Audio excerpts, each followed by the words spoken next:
Ahsaas. What are you doing here? Hosting Limitless by Westside? Where's Kartik?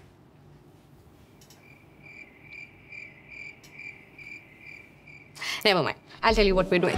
Today, we're talking to Shaheen Bhatt, who's a producer and author and a mental health advocate. And in her book, I've Never Been Unhappier, she talks about living with depression. And with her project, Here Comes the Sun, she encourages people to have a conversation about mental health. And today, we're going to have a conversation with her.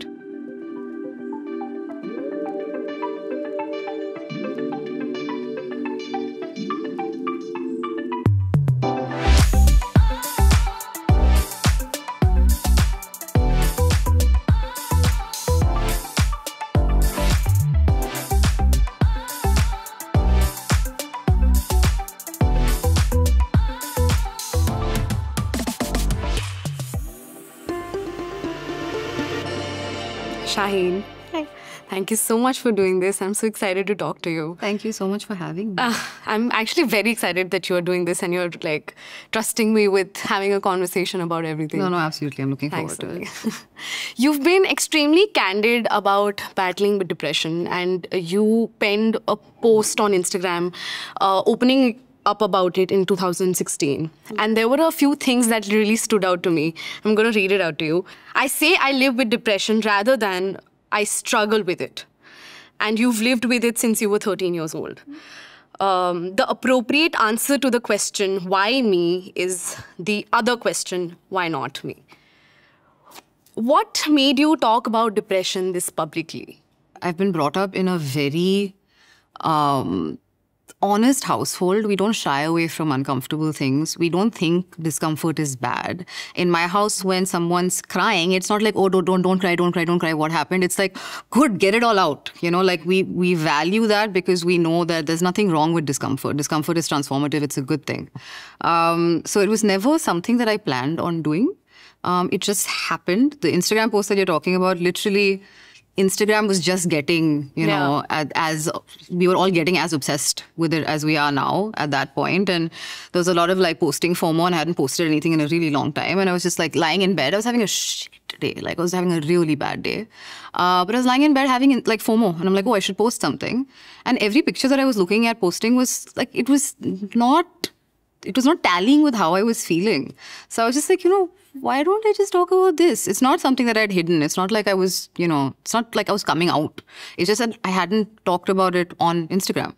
So in that moment, I just said, screw it, I'll talk about it. I'll see what happens.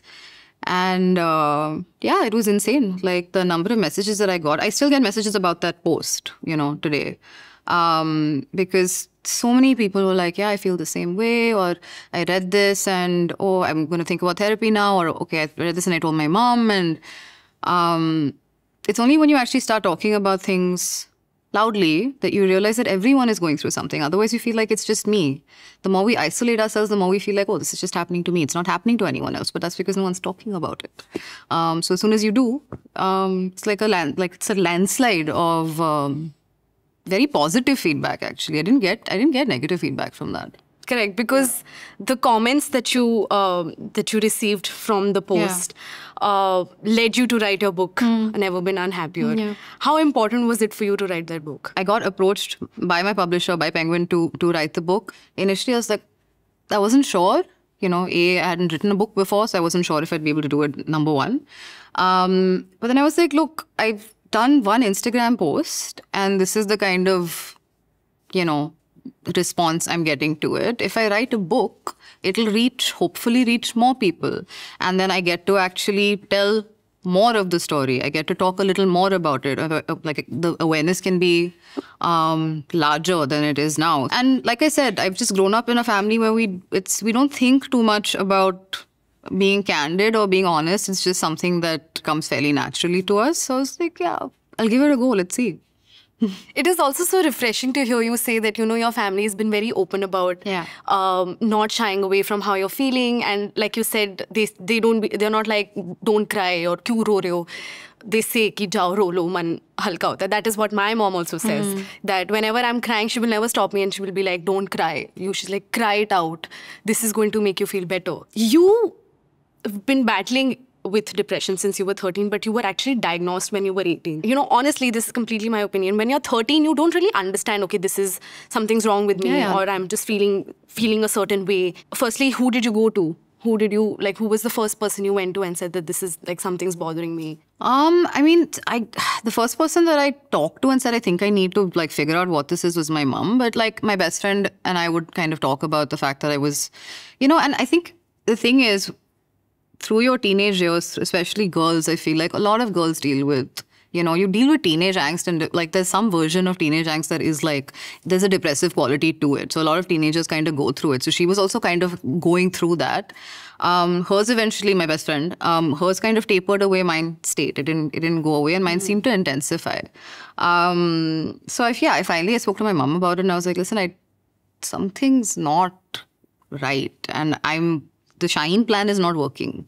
Whatever I've been doing, which is not talking about it, ignoring it, assuming this is all me, it's not working. I feel like there's something else that I need to do. I need to figure out what this is, because it had started to get to a point where I was getting really bad insomnia. I couldn't sleep. I was sleeping like 2 hours a night. I was tired all the time. I was obviously not, I was not feeling my best all the time. So at that point, I was like, listen, something has to change. So I talked to my mom about it, and we went to a psychiatrist, and they diagnosed me really, really quickly. But I mean, the interesting thing to me is that even though I got that diagnosis at 18, there's still so much that I have learned in the last 3 years about what I'm dealing with. At the time of writing my book I had undiagnosed ADHD. And, ADHD and depression are like, and anxiety, they're like that.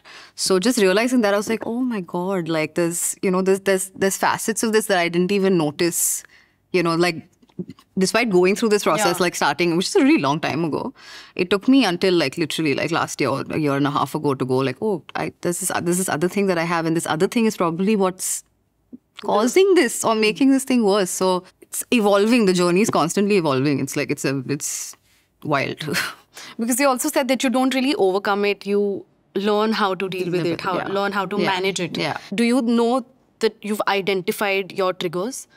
Completely, 100%. Like I said, learning that I had ADHD was a huge, huge thing, because at the time of writing my book, I didn't know that I had ADHD. And once you realize, like when I learned about ADHD fundamentally means that your dopamine receptors in your brain are functioning completely differently to other people's, which means that your dopamine is going up and down and up and down and up and down, which means if I eat badly on a day, I can have a massive mood crash. If I don't work out, my mood will plummet. If I've spent too much time on my phone, I will get dysregulated. So just in kind of learning that this other thing in my life and learning how to manage that has now made this other thing completely like, it's something I can actually manage now. Right. It's, I know I can kind of trace back. I'm like, okay, today I've woken up, I'm feeling low. What is it? Okay, I haven't worked out in 2 days. Or I ate quite badly yesterday. Okay, maybe I had a drink. It's just various things that I will kind of go back to, and I can kind of pinpoint that's probably what it is. In general, how I deal with a bad day has completely changed. There was a time when I was younger where it was like I'd be in bed all day. I can't remember the last time that's happened to me. You've grown up in a very well-known family. Yeah. Both your parents are public figures.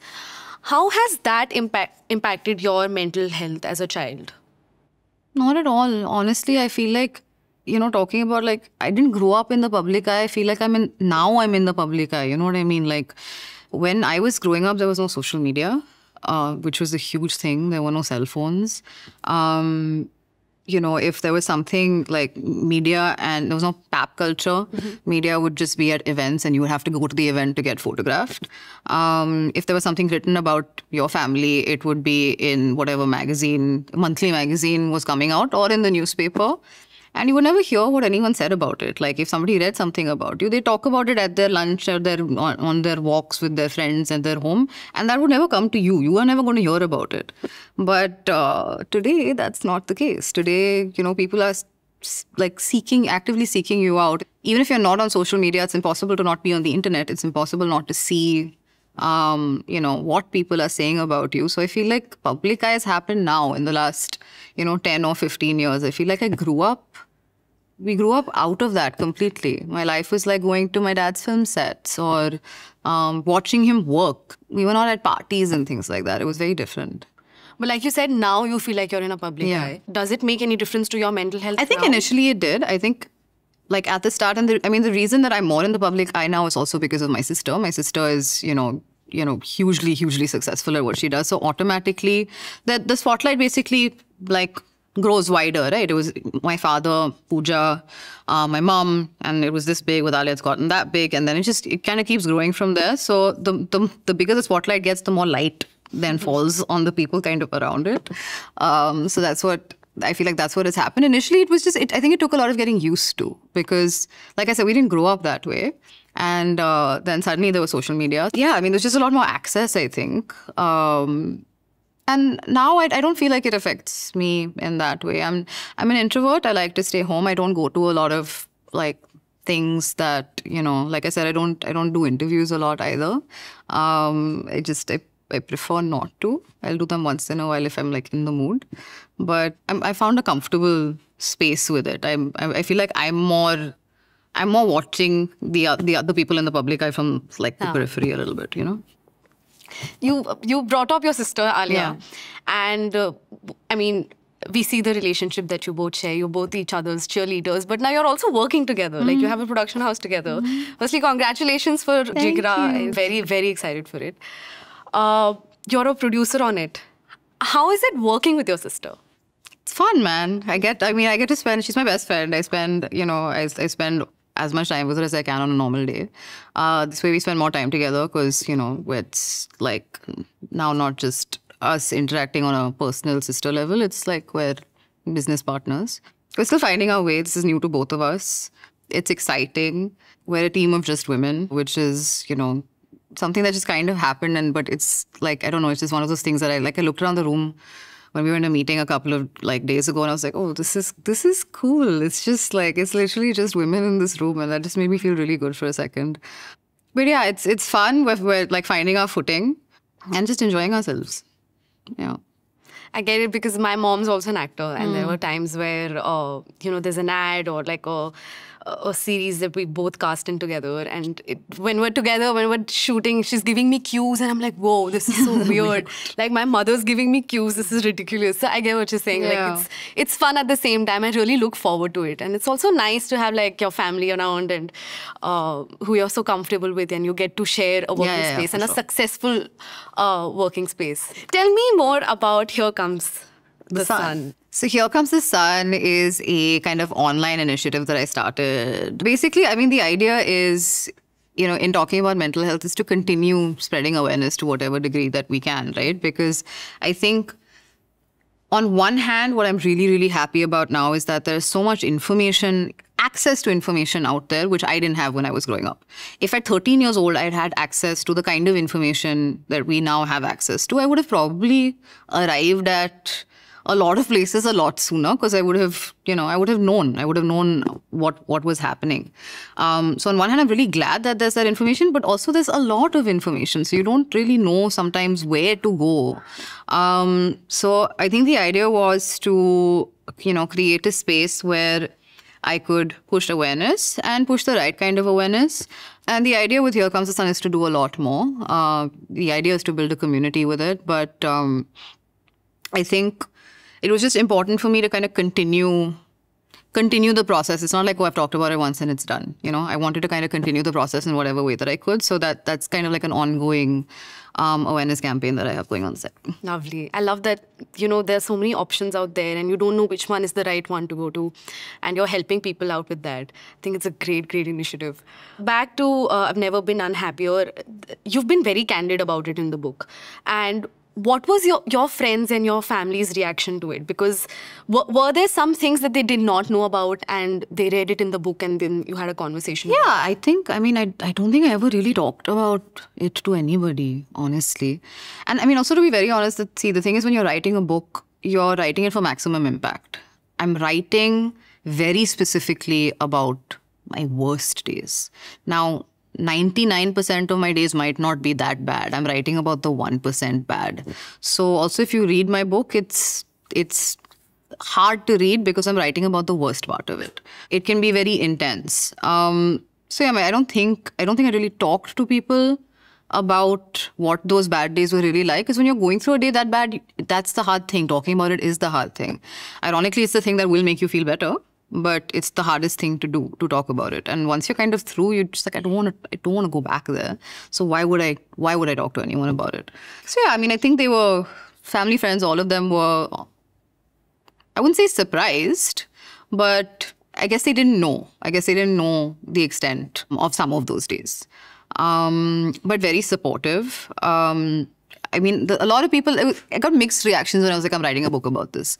A lot of people would be like, oh, great, that sounds awesome, can't wait to read it. No one talks about this, good job.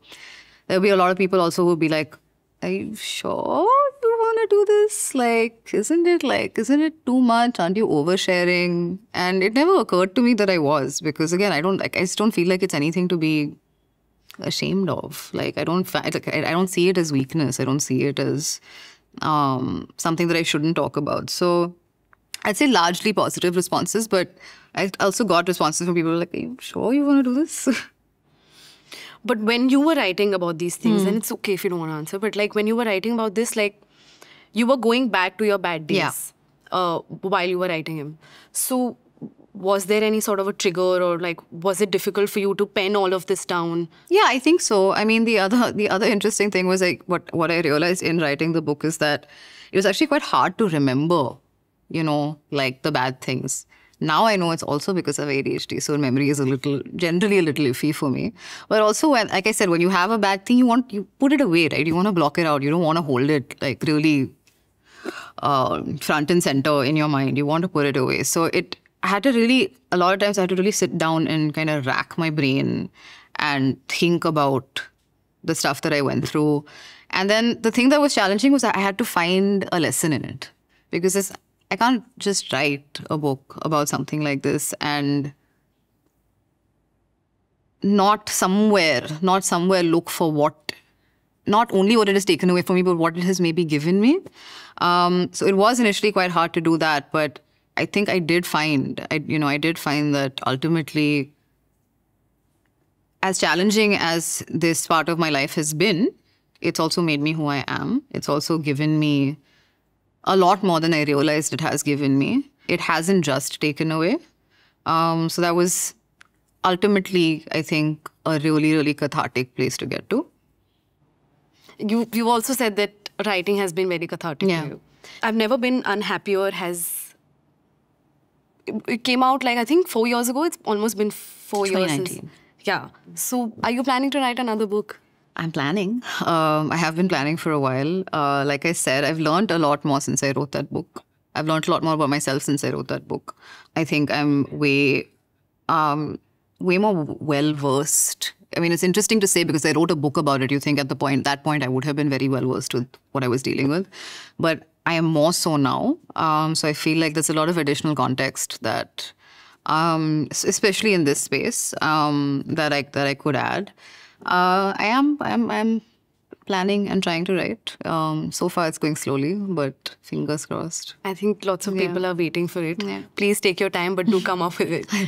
Shaheen, thank you so much for sharing and letting us divulge in your mind and being so candid about it. I am personally going to take a lot away from this conversation, and people who tuned in, I feel like they're going to be more comfortable with navigating their thoughts. And you have directly and indirectly really helped a lot of people by talking about mental health and, creating awareness about it and normalizing it.